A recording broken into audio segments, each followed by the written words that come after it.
Now, Lisa Raitt has been a member of Parliament for Milton since 2008.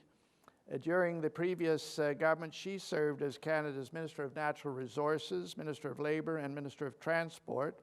She currently serves as the Conservatives Party's finance critic, so she's going to have lots of work.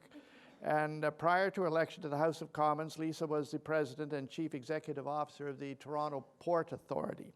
She holds a Master of Science degree from the University of Guelph, a law degree from Osgoode Hall at York University, and has 2 children. So let's welcome Lisa Raitt.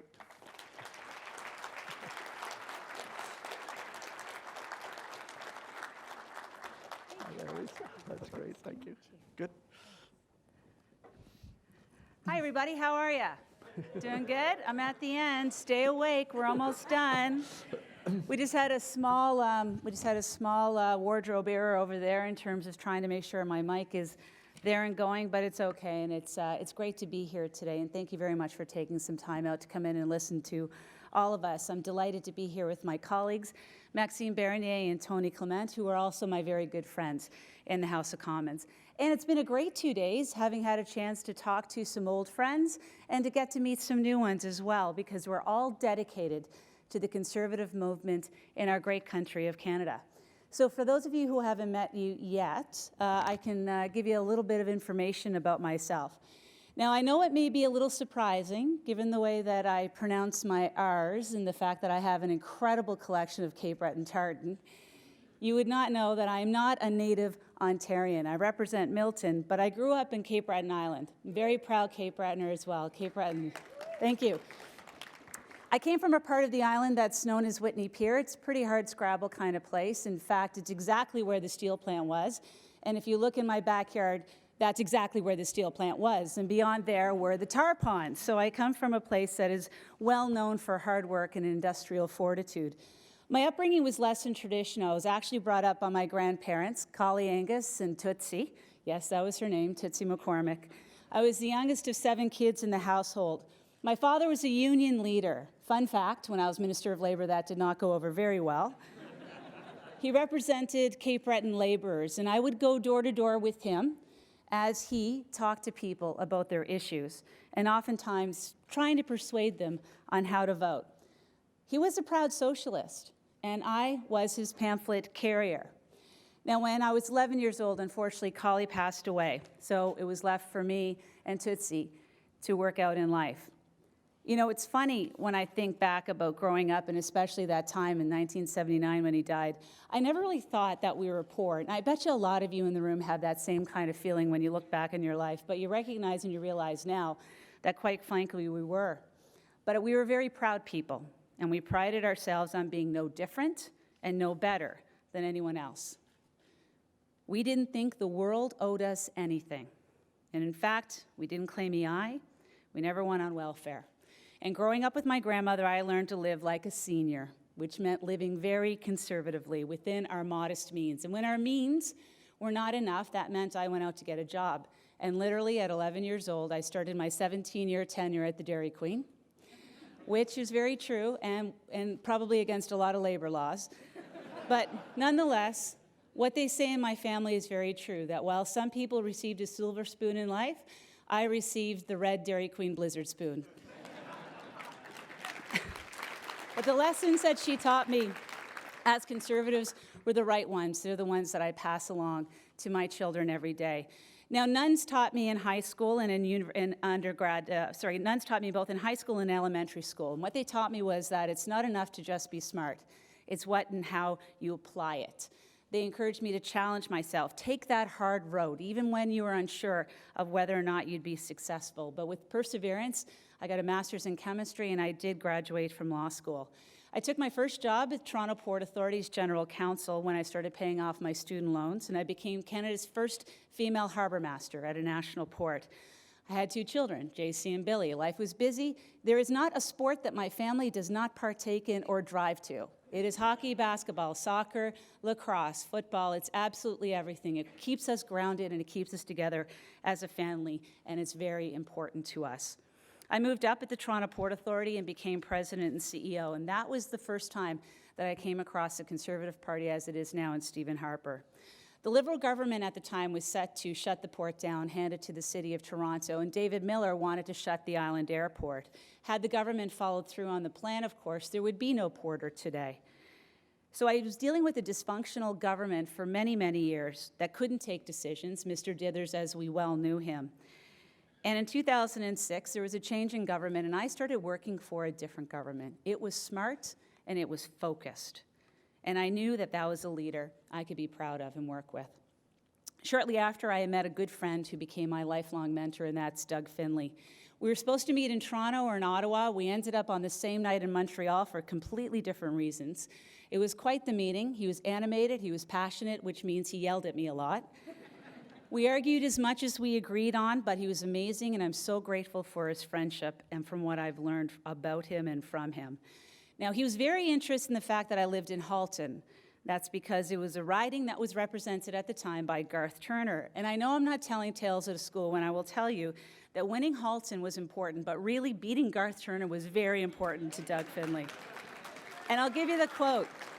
When we finally decided that I was going to seek the nomination in 2008, he said to me, "Lisa, I don't just want you to beat him, I want you to crush him into the ground." So winning in 2008 in that riding for Stephen Harper and our Conservative Party was a great triumph and a personal accomplishment. But winning it for Doug, that was even better. And that's what I wanted to talk to you about today. Winning in 2019. We can and we must win in 2019. And I want to be clear, we can and we must win in 2019. It's not a should, it's not a might, it's a must. Think about it. In 1968, the year I was born, it was the pinnacle of Trudeauomania. The Liberals won 45% of the vote, 154 seats. Bob Stanfield received 72 seats on 32% of the vote.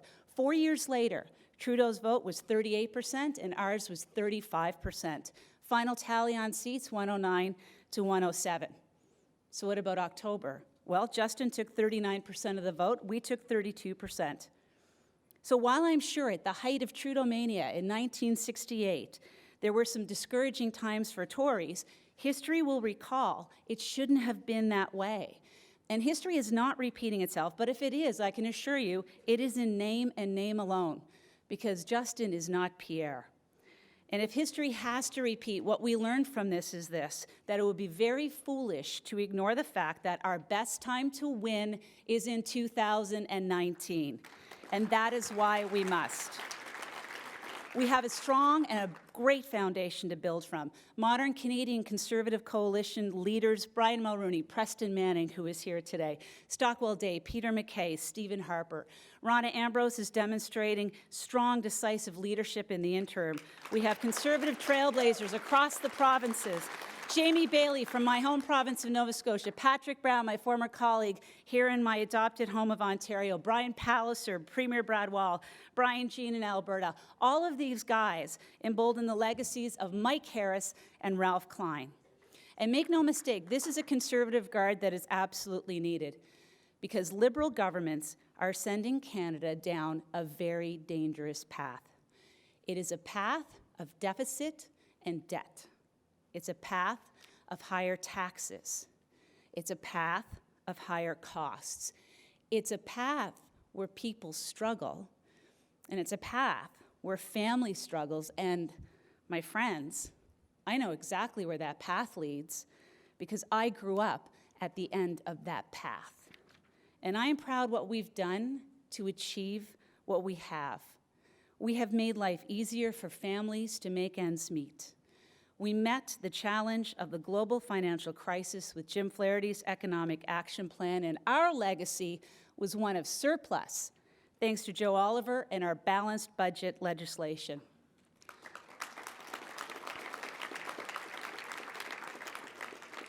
We were smart, and we applied it. We are smart, and we are thoughtful, and we are compassionate, and we are responsible, and we still are. So I leave you with this. Too often at conferences, and too often at times like this, we're looking for differences, we're looking for contrast, we're looking for blame. So let's put that aside and instead today focused on our shared ideas and our shared vision. Let's think about our legacy of accomplishments, our future aspirations, and what our objectives are. Let's figure out what brings us together and what unites us. Let us remember who we are fighting for, what we are fighting against, and never, ever speak ill of any fellow Conservative. So, if I decide to run, here's how I do it. Let me tell you this. If I decide to run or anyone decides to run, it doesn't matter. This is what we're going to do.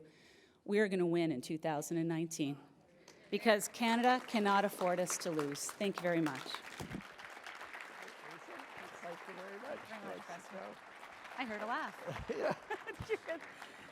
Little guffaw at the Yes, end. well, thank you very much for that. I want to ask a couple of questions. Sure. One that comes out of your background. You say you're from Cape Breton I am. originally. When I was in the House, Dingwall was the Liberal. The dinger. The Dinger, yes. Yeah.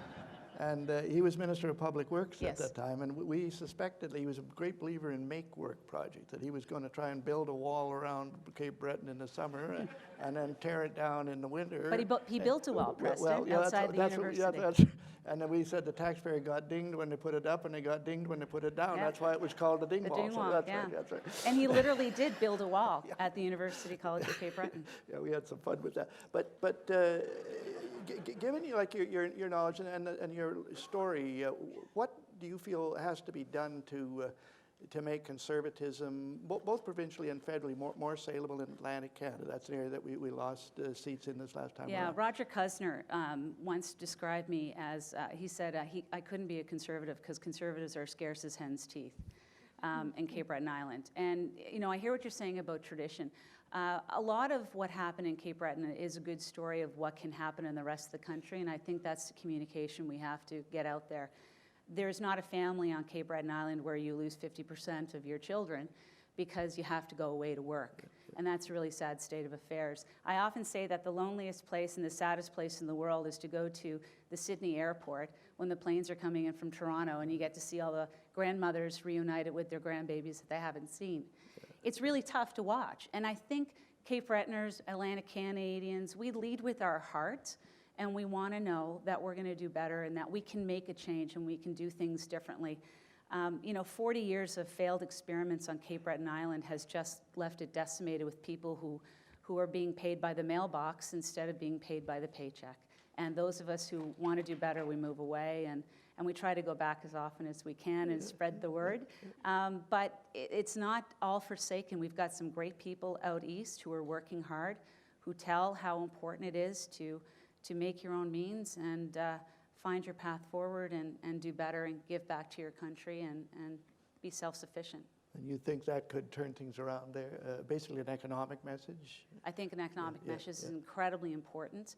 People want to do better, and I think we have to talk about seniors a lot more because that's a struggle that's in the Maritimes right now. We may all move away when we're in our 30s, but we sure as heck want to go back and retire there, don't we?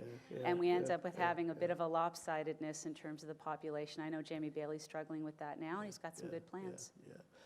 Okay, now given your parliamentary background in both natural resources and transport, what can you tell us about how, you've had to handle the pipelines, or deal with the pipeline issue, what can be done to convince Canadians, particularly in central Canada, that these pipelines are essential to the national interest? These are not just a regional interest thing. This is central to the national interest. And you've had to deal in a way with that type of question. Yeah, you know, I can only speak for Ontario, and I can speak somewhat for Atlantic provinces because I know it quite well there. And I would say that there is, for the most part, a complete understanding of the importance of it. And I think, you know, Globe and Mail today is talking about, and I think somebody had an advertisement in there about how much foreign oil is coming in on the East Coast. You may not know this, but most of the homes in Nova Scotia are actually heated by oil. You still have the big oil tanks. That's right. It's still coming in. I mean, this is really important to people's livelihoods, and wanting to ensure that you have this kind of self-sustaining security for your own oil and gas in the country can be, I think, something that we can sell very well, and I think it's something that we should construction jobs in southwestern Ontario, of course, are important for the pipelines. But we just keep talking about the importance of it. And I mentioned that I grew up in Cape Breton, and I grew up in an area where environmentally there was great damage left behind by some industrial process, both the coke ovens and the steel plants, and there was so much focus on the cleanup of it afterwards. But here we are, fast forward 30 years, guess what? They're opening a coal mine, and they're excited about the jobs that are coming. So there is an economic issue, and there's a good reason why we should be talking about it in terms of economics as well as security. Okay. Now, I've asked each of the folks that are interested in the leadership whether there's areas in which the conservative policies, conservative values have to be expanded. Like we are known for our economic, our fiscal, security positions, but are there other areas where you feel in order for the Conservatives to appeal to Canadians right across the boards, there has to be an expansion of the application of conservative values principles? I ran in Milton, Ontario, which is a very fast-growing population in Ontario, and it's predominantly families, 35 and under, lots of kids under 10. And the message that works for them really is about the pocketbook and thinking about the future. Look, you want to be able to buy your house one day. You want to have your kids go to a good school. You want to ensure that if something happens, you can help them out. You want to look after your parents if they get ill. Those are the fundamental pieces that every Canadian thinks about, talks about, and worries about. And I think that's our communication basis. It's just being honest and being authentic with people that we share those values, and this is how we want to move forward in helping them get to those dreams and aspirations that they have as well. What about, we talked a little bit in the conference about trying to break down some of the silos that Conservatives more than the left seems to be organized inside the province. There has been a lot of cooperation between provincial parties and federal parties, between the think tanks and the advocacy groups.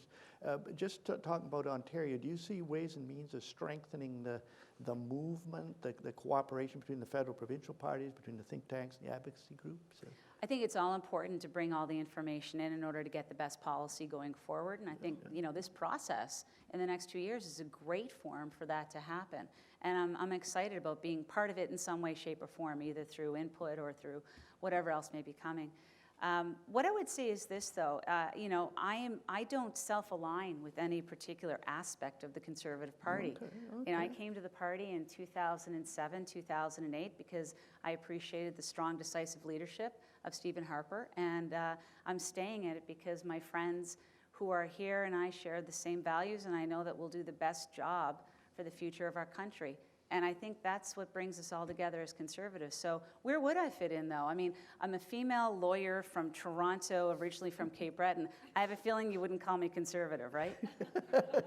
So labels don't matter. Labels don't matter. It's who you are now and what you want for the future. Well, sounds pretty conservative to me. Yeah.